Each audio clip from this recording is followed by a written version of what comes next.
Palagi ako nagkikrave ng calamares and syempre medyo may pagkamahal dito sa labas kaya naman naisipan ko na lang na magluto dito sa bahay.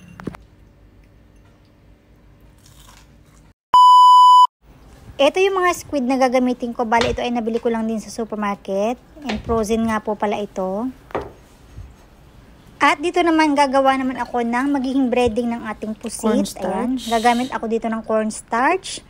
Mga 4 na kutsara lamang. At para naman may lasa na, titimplahan ko na nga rin pala ito ng konting paprika, white pepper, konting chicken powder, syempre para pampalasa.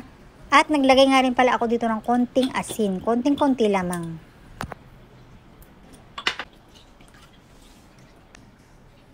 Maglalagay nga rin pala ako dito ng 4 na kutsara ng harina.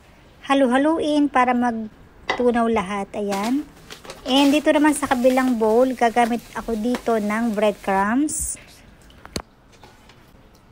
Ito mga pusit ay imamarinate ko muna dito sa ating harina na may cornstarch na mga 30 minutes lamang.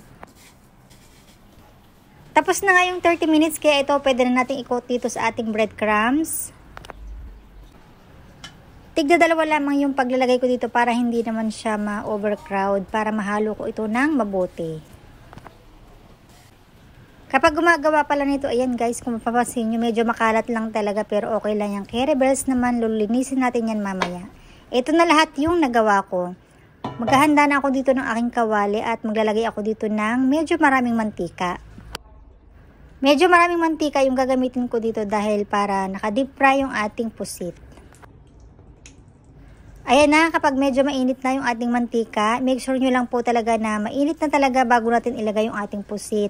Para po yung breading na nakakapit sa balat ng pusit ay hindi po siya magnanggal-tanggal.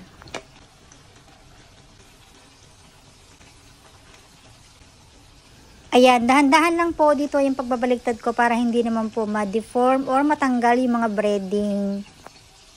At kapag ganito na nga golden brown na, pwede nang hanguin. At syempre mag-plating na tayo. Naggawa na nga rin po pala ako dito ng veggie salad. And syempre masarap itong kapartner ng ating squid or calamari. At yung sausawan ko nga po pala dito ay chili sauce. Pero pwede pong ketchup. Kayo na po yung mag-decide kung ano po ba yung gusto ninyong sausawan. Pero po para sa akin gusto ko po ay ang chili sauce.